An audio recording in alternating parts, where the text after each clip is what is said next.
Yeah, so she coming up, she seeing everybody. You know, moms was like that. They used to love coming to our house. Everybody, all the homies, because they know mom's gonna bring some outside. We on the porch, riding bikes or something. Everybody sitting on the porch, she coming in. See how many people out there, she coming outside with refreshments. Capri Sun, she passing them out, chips and slice of cake, all that shit. My mom was on that, so. What does your moms do? Like professionally? Man, she worked, I just know she worked like in the medical field. She worked at the hospital a lot. So she never ventured off into the streets like your pops? Hell nah. My mama green. She don't smoke, drink, nothing. She green. My mama green. She don't even use curse words. My mama green as hell. I guess they just connected, huh? Yeah. You know, all the dope boys wanted good girls. Yeah. She was a good girl. Damn, so what? Man, she ain't never get turned out, no none of that shit. She stuck to what she stuck to, and that's what the fuck it was. Yep. Shout out to y'all mom, man. Yeah. I do want to ask you about this, not to take a turn, but it's one song I heard you say that you wish that your mom had aborted you because you couldn't get the new J's. I guess this was after your pops passed away. Yeah. Like, talk about like just that time going through adjusting, you know, after losing him. That shit was a reality check. You know what I'm saying? Just because like at that time period, I can't exactly like take you back to the exact time, you know what I'm saying? But just that's when depression go to setting in. Cause now it's like this when you need the most. You going into your adolescent years, you hitting your teens, like, you know, shit getting, you know, it's real. Like now your mind is maturing more, so you awakening to more shit. You know what I'm saying? Your surroundings like playing a bigger role and they having a greater effect on you. This the time when I needed him. And he went up. You know what I'm saying? So it's just like, I can't really take you back to that exact day. I know that line stood out to me though. Yeah. And it's just like being young and depressed at that point. You know what I'm saying? I'm pretty sure I had to be depressed when I said that. You know what I'm saying? Because this some shit you wear every day. Like, it ain't like it's just on and off. You wear this shit every day, so it was just like. You said that's a stain that ain't gonna. Yeah, some stains don't wipe off, bro. Yeah. I do that. That stood out to me. That shit turned me savage. Yeah, he went straight savage mode. But I believe that drove me more into music. Because it offered me like a therapeutic release.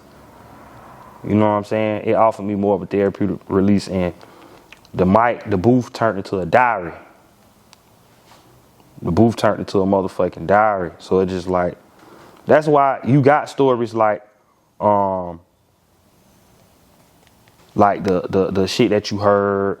You got the keep scoping songs. And this is my first works, earliest works. You know what I'm saying? My first ever songs and shit. Like, I always took that more of approach. You know what I'm saying? Like, I feel like it'd be better for me to rap if I'm making music and not lie about nothing. Because one thing about it, when it's your real actual life, you ain't got to worry about keeping up with no lines. This ain't no CB4 MC Gusto ass shit. You know what I'm saying? This is real life. You know what I'm saying? I feel like my shit noteworthy. You know what I'm saying? Just going back from then up until now, man, this shit Netflix worthy. It's some shit that I experienced that I probably never put in the rap. With me giving as much as I done gave, probably never put this shit in the rap. Some shit I gotta take I'm gonna take it with me. You know what I'm saying? That's just what it is. Like, but at the same time, like with me being who I am, I always felt like me taking the approach of being transparent. You know what I'm saying? I felt like that's probably what made me relatable to people. You know what I'm saying? And that's a blessing. When you can be an artist and you can be relatable to your audience, that's you in a good spot. So we took a brief intermission, man. So getting back to it, let's just get the viewers up to speed who may not be familiar with your campaign, man, and just the movement you've had over the years. Like, I introduced you as a living legend when it comes to the Orlando rap scene, but Fast. Like I said, product of the West Side. But just talk a little bit about like just West Orlando in particular, and like the area you came up within that section. West Orlando, man. West Orlando it's a special place, you know, for more reasons than one. Damn it, you know what I'm saying? But we came up, like we moved around A lot. a lot. Not saying like we weren't stable, Cause we was always stable. We weren't never in harm's way, no shit like that. We always was wherever we was at, it was going. You know, we was good. But we moved. You know what I'm saying? A lot. So we didn't stay a little bit of area. The majority of our time was spent like a lot of our time was spent like in where we really came to was like in the Richmond Heights area. We stayed on Raleigh Street, which was the epicenter. That shit was right in the middle of Richmond Heights, Carver Shores, Motown, Washington Shores, Ivy Lane. All that shit was, you could pick a rock up and throw that bitch in any direction and you would be in one of them neighborhoods. And then not only that, we went to school with everybody from around us, so we was right in the inner city, you know what I'm saying? 32811. So that was our neck of the woods. But even before that, like coming up, we stayed in Tangelo. That's a neighborhood. We stayed in Sand Lake, the PJs over there. It was apartments back then. Like, see, kids, as a kid, you kind of be oblivious to a lot of shit because one thing about it, man, shit, it was a bunch of kids over there. Everybody had bikes and scooters and shit. We would shoot marbles, go BB guns and sling shots, go run in the woods. That's the only thing that mattered as kids growing up, adolescent kids. You see what I'm saying? So we had a ball. Our childhood always been lit. You know what I'm saying? We kept bikes and shit wherever we went. You know what I'm saying? Sand Lake was like one of them. Tangelo, we stayed over there. We had like damn like similar memories and shit. Stayed on Rio Grande. But the majority of our time, where we kind of like came to it, was off Raleigh Street. That's like 2 lights out of Richmond Heights. 1 light out of Richmond Heights. But it's all in the same pot. 32811, you know what I'm saying? We was right there for real. And that's where a nigga kind of like grew up and came to himself at, you know what I'm saying? After when I left Richmond Heights, Richmond Heights, I went cross town. That was like a whole nother world.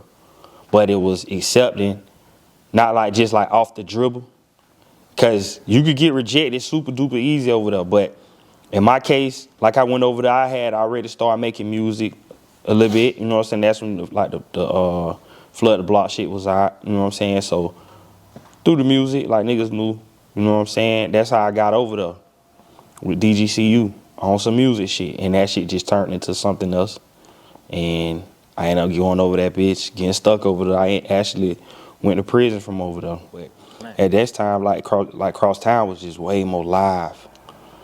Richmond Heights was live as fuck too, but this was a different kind of live. All our partners, our cousins and shit, you know, we came up on King Cole, you know what I'm saying? A lot of homeboys and shit, Taliban, 4-way type shit, you know what I'm saying? We really gave the hood an identity. As of late, you know what I'm saying? The whole hood got their identity from us and niggas like us and niggas that was with us. We gave the whole Richmond Heights an identity. But when I started fucking with my nigga DGCU, took me cross town. It was just a different world, we was familiar with cross town because a lot of our older cousins, even my daddy, like Carver Court, Beirut, that's cross town. All my cousins on my daddy's side, older cousins, cross town. They went nowhere else but cross town. All my uncles, aunties, cross town. So we familiar with cross town, but I was the first one to venture out over there and end up going over that bitch, getting stuck over there. You know what I'm saying? But we stayed on the east side too.